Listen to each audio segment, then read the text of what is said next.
While not what the Soviet Union is known for internationally, they had an extensive history of film comedy going all the way back to the 1920s. Soviet comedies usually weren't appreciated by English-speaking critics, but they were massively popular domestically. They range from slapstick to romance to musicals, and vary in tone from light and fluffy to dark or tragic. The most popular director of film comedies in the USSR in terms of box office was Leonid Gaidai, who worked almost exclusively in the genre. His movies were regularly seen by over 70 million people in theaters during his prime in the 1960s. Gaidai's style was heavy on visual humor with lots of slapstick and other physical gags. This is part of what makes them pretty accessible to those outside the former Soviet Union compared to other comedies, as they weren't as reliant on knowing Russian language or culture. Despite this, his films didn't impress international critics at the time, and his popularity mostly stayed in the Soviet Union. Gaidai's slapstick style didn't have much precedence in the Soviet Union, except for a few examples in the silent era, and there wasn't much that followed in his footsteps either. He loved using sped-up footage set to silly music in a way that might remind English speakers of Benny Hill. Gaidai's comedies had some mild social satire at times, but weren't nearly as political or ideological as many of the more dialogue-heavy films I'll mention later in this video. They're also pretty family-friendly by today's standards and don't usually have sexual content or graphic violence.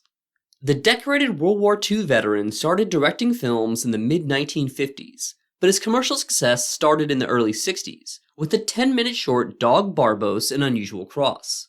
It was about three petty criminals known only as the Fool, the Coward, and the Pro that would show up in several of Gaidai's films and are often compared to the Three Stooges. They were also played by the same three actors, and Gaidai often worked with cast members in multiple films. The slapstick short is inspired by silent comedy and has no dialogue, just music and sound of the dog barking. Gaidai followed that up with another short with the three criminals called Bootleggers, again having a silent movie feel.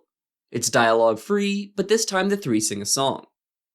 Gaidai's first big feature-length hit was Operation Y and Shurik's Other Adventures.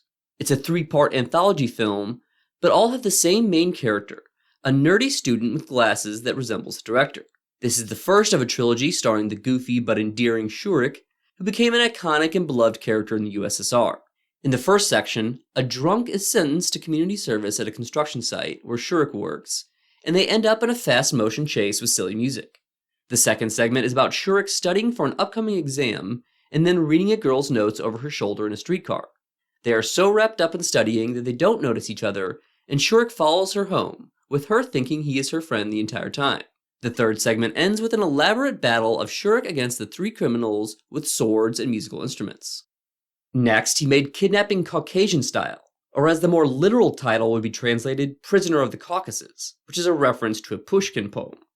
This was the last Gaidai film with the trio of criminals, and in this one they are hired to kidnap a young woman, a plot device inspired by the real-life bride kidnapping custom of the Caucasus area. This is also the second Shurik film, and here he goes to the Caucasus Mountains to learn about the local customs, leading him to be constantly forced to drink alcohol despite his protests. The film was shot on location and features lots of beautiful Caucasus scenery. Local officials are portrayed negatively, and this was seen as a subversive dig against Soviet governance. Because of this, the film was almost not allowed to be released by censors, but the leader of the Soviet Union, Secretary Brezhnev, approved it himself. In Soviet cinema, songs were often a key part of movies, even ones that weren't musicals, and here characters sing two songs that became popular in the USSR. This film is ostensibly a sequel, but there are not really any connections to the first film, and Shurik doesn't seem to recognize the three criminals. So it doesn't matter if you watch this first, as Gaidai's films can be seen in any order.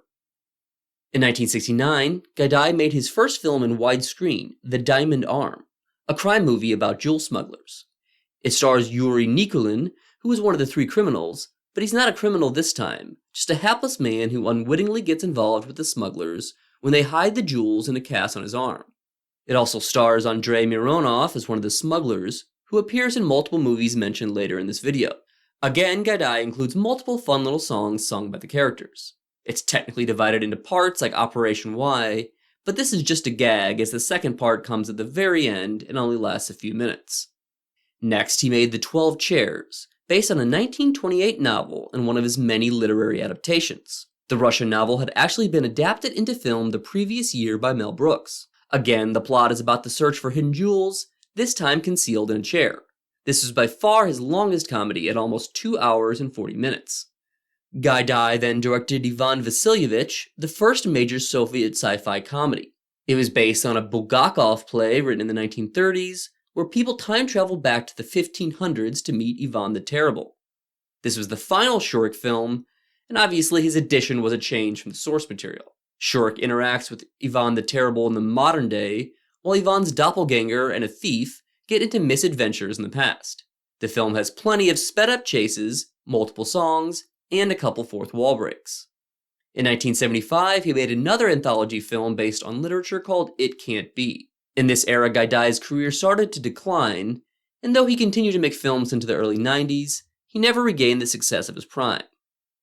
The second most popular director of Soviet comedies was Eldar Ryazanov, who had a distinctly different style from Gaidai.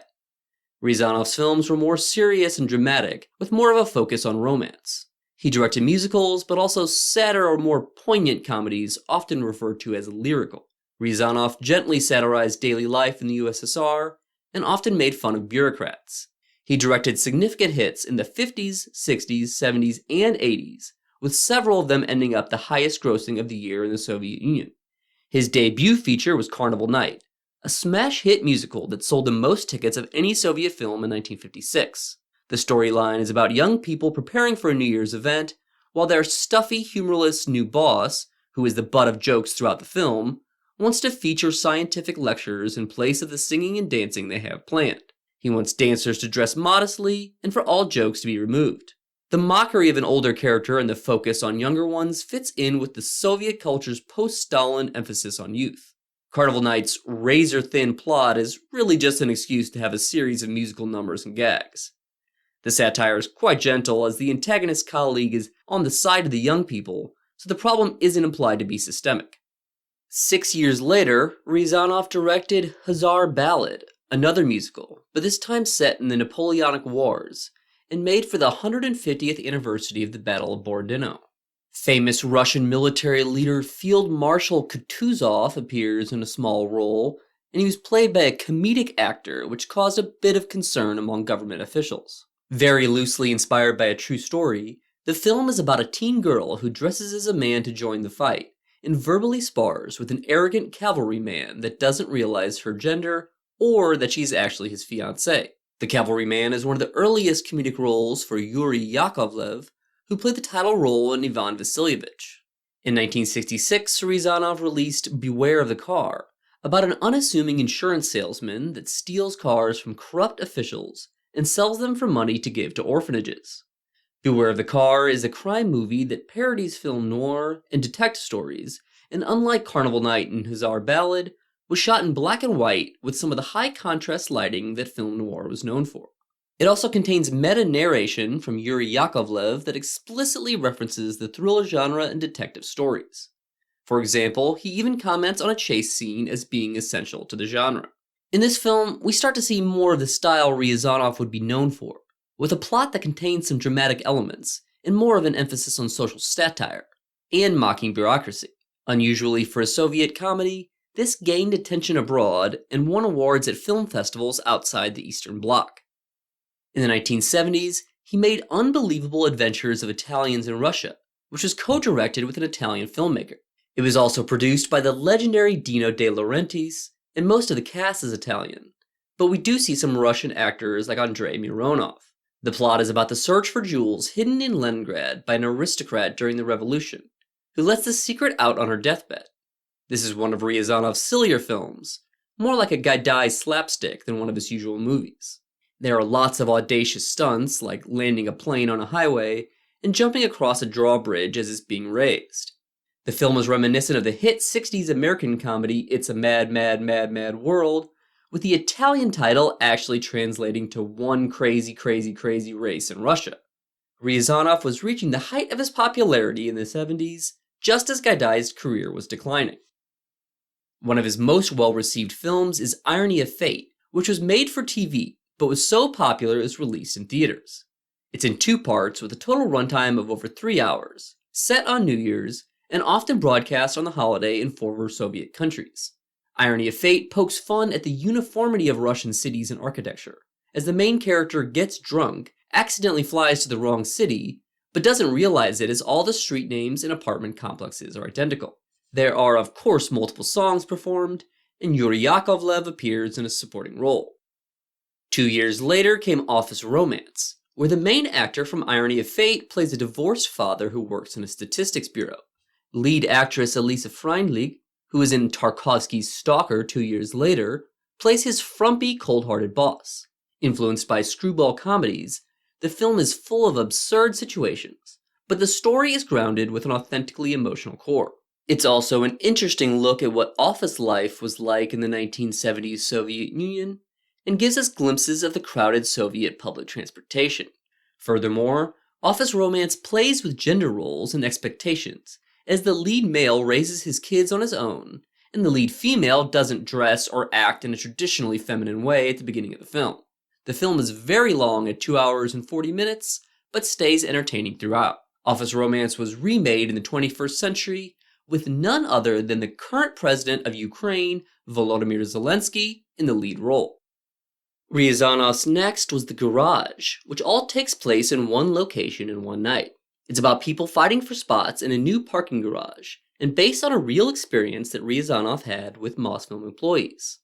The cast had many of Ryazanov's regulars, with actors returning from Irony of Fate and Office Romance. Ryazanov's harshest satire, it lampooned Soviet society, with a corrupt bureaucrat character and references to nepotism. It also just satirizes human nature, so you don't need to be well-versed in Soviet society of the era to enjoy it. The whole thing takes place in a natural history museum, so there are taxidermied animals everywhere, adding to the ridiculousness. In 1982, he directed Station for Two, a romance where Ryazanov reunites with Lyudmila Gurchenko, the lead actress from Carnival Night. She sings a song on the soundtrack and plays a single mother and waitress. Her love interest is a successful pianist, and their disparity in status is a source of tension between them.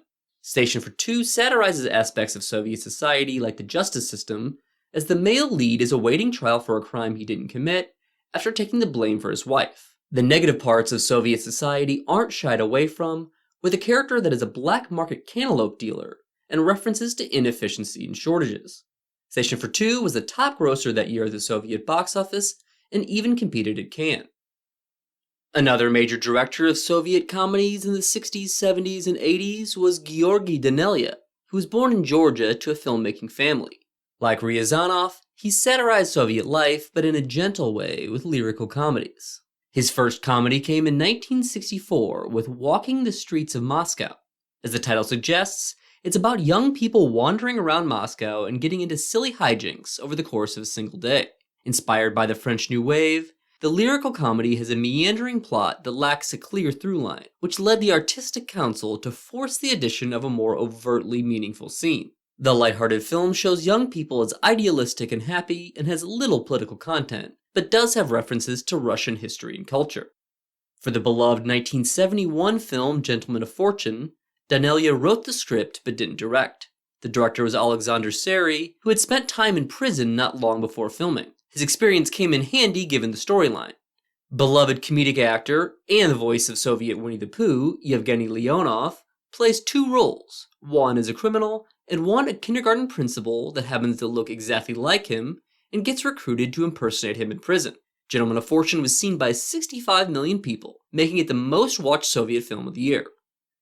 6 years after that, Daneliya directed Mimino, about a Georgian pilot in Moscow, where he meets an Armenian truck driver.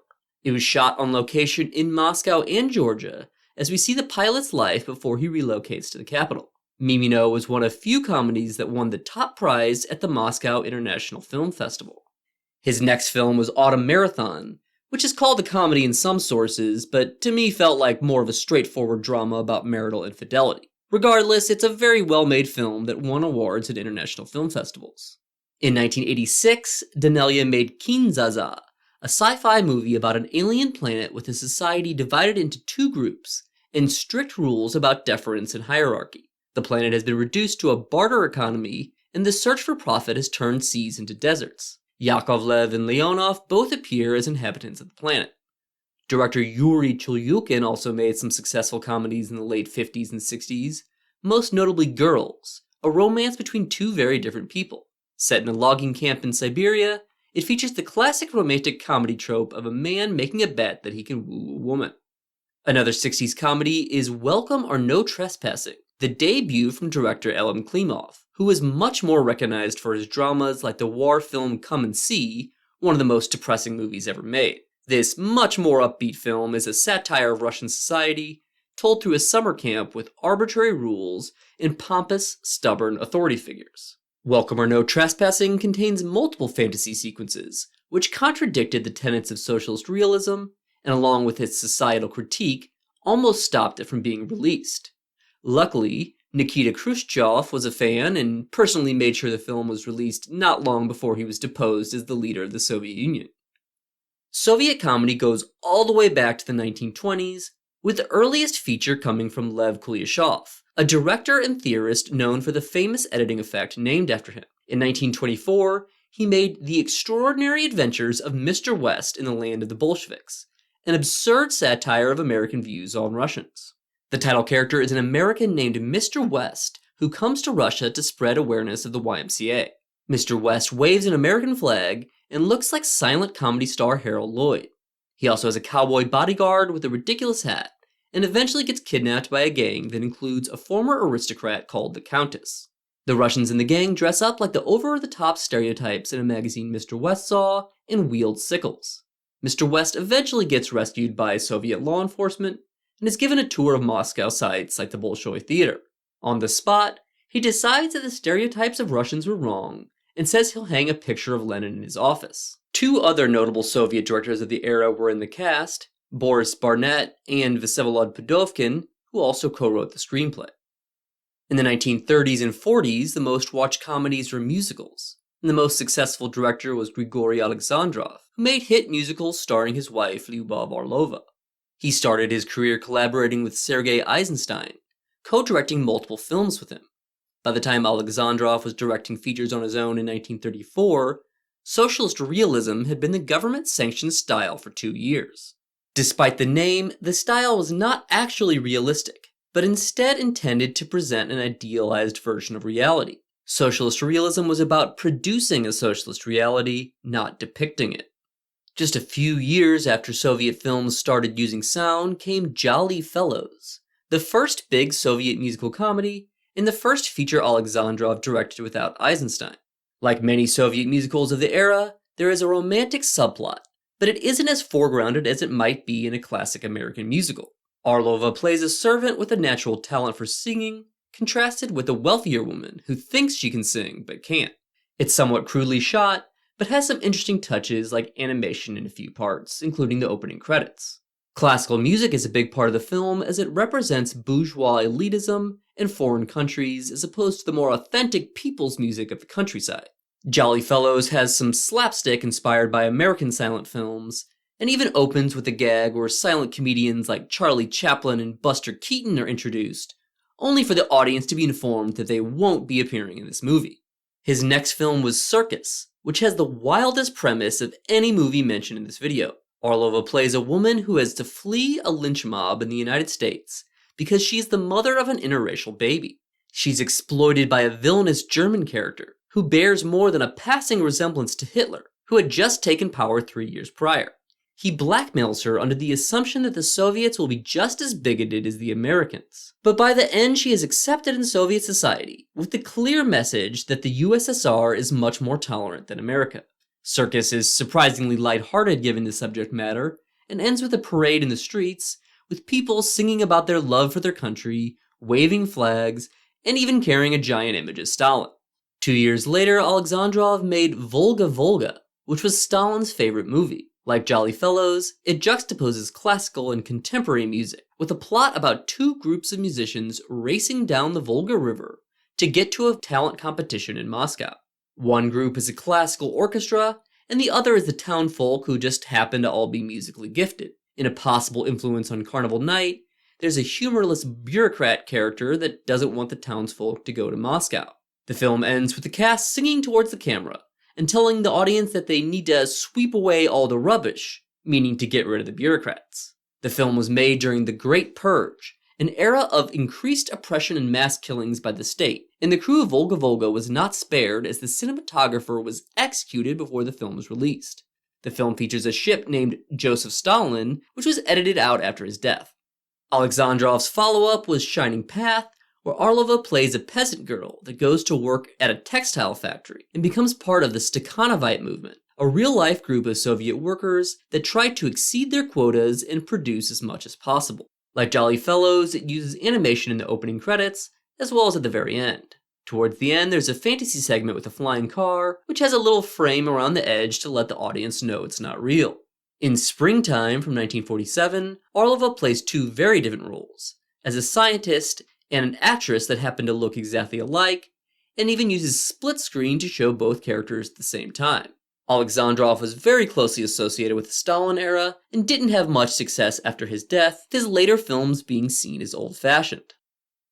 The second most successful director of musical comedies in the Stalin era was Ivan Pyryev, the eventual head of Mosfilm from 1954 to 1957 that helped start the careers of Gaidai and Ryazanov. Like Alexandrov, he also made films with his wife as lead actress. Unlike that director, however, Pyryev was less influenced by Hollywood musicals and featured more distinctly Soviet flavor in rural settings. His movies were about proletariat workers and farmers instead of singers and performers or scientists. In 1939, Pyryev directed Tractor Drivers, which dealt with tank drivers returning to work as tractor drivers in Ukraine. The film is in both Russian and Ukrainian, has a folk song sung in Ukrainian, and also has a Georgian character, with all of this intended to emphasize the international nature of the USSR. Tractor Drivers starts out with the three main characters singing about how they defeated Japan in Manchuria, but the rest of the film has lots of references to Germany, and a character even explicitly states that Germany is planning to invade. Of course, only 2 years after this movie was released, Germany declared war on the USSR. In 1941, Pyryev directed They Met in Moscow, where he is referred to as Stalin's order bearer in the opening credits. The film features a character from Dagestan, a region at the southern tip of Russia and the Caucasus, as a love interest for a Russian woman, again showing the multinationalism of the USSR. They Met in Moscow also includes some iconic aspects of Russian culture, like the squat dance and lots of accordion playing. The film is relatively light on ideological or political content, until the very end with an incongruous song about the need to defend the Soviet Union from enemy tanks. This isn't too surprising though, as the movie was being filmed right as Germany was invading. There were also plenty of non-Russian Soviet comedies, but sadly they are much harder to find with English subtitles. There were several made in Ukraine, even going as far back as the 1920s, like Love's Berries. This was the debut of Alexander Dovzhenko, one of the most important Soviet filmmakers. Love's Berries was a rare comedy from a director who went on to make mostly dramas, like the highly acclaimed 1930 film Earth. Only 30 minutes long, Love's Berries has the ridiculous premise of a hairdresser trying to get rid of his unexpected child. In the 1960s, Chasing Two Hares was released, a silly lighthearted film with plenty of songs, about a barber that lost all his money and is now going after two different women. In 1972, The Lost Letter was made, which is based on a novella by the Ukrainian-born Nikolai Gogol. The story is about Cossacks delivering a letter to the Empress, but a simple plot description doesn't do it justice. It is surreal and absurd in parts, like when a man is magically turned into a rock. The Lost Letter is filled with Ukrainian culture, so it's not quite as accessible as others in this video if you don't know the context. The film was part of a movement in the 60s and 70s known as Ukrainian poetic cinema that was more surreal and culturally specific than the socialist realist style. Like much of poetic cinema, Soviet censors did not allow the film to be released, and it wasn't seen until the fall of the USSR. Produced in Belarus in 1934 was The Tsar Wants to Sleep, set in the early 19th century and about Emperor Paul I. It has a score from the famous Russian composer Prokofiev that has become famous on its own as an orchestral suite. The jokes here are mostly at the expense of the emperor, who is known for being eccentric and vindictive in real life, and is portrayed here as completely insane. This one suffers from a low budget with unconvincing models and odd multiple exposure effects. Also made in 1930s Belarus was Seekers of Happiness, about a Jewish family migrating to the Jewish Autonomous Oblast in eastern Russia. Moving on to the Baltics, a well-known film from Latvia is The Devil's Servants, an action comedy from 1970 set in Riga during the 17th century Polish-Swedish War. The most famous comedies from Estonia were made by director Kaljo Kisk, like the 1950s film Naughty Curves, about motorcyclists, and its early 60s remake Dangerous Curves, that was shot in an experimental format that used 3 separate film strips. Several popular comedies came out of Uzbekistan, starting with a musical in 1958 and continuing throughout the 60s, 70s, and 80s. The most popular director in Soviet Kazakhstan was Shakan Aymanov, who was called the father of Kazakh cinema. In 1958, he made the brightly colored Our Dear Doctor, which was a hit throughout the Soviet Union. Going down to the Caucasus, Armenia produced some comedies, such as Guys from the Army Band, We in Our Mountains, and A Piece of Sky, all starring Frunzik Makurchan, who played the Armenian truck driver in Mimino.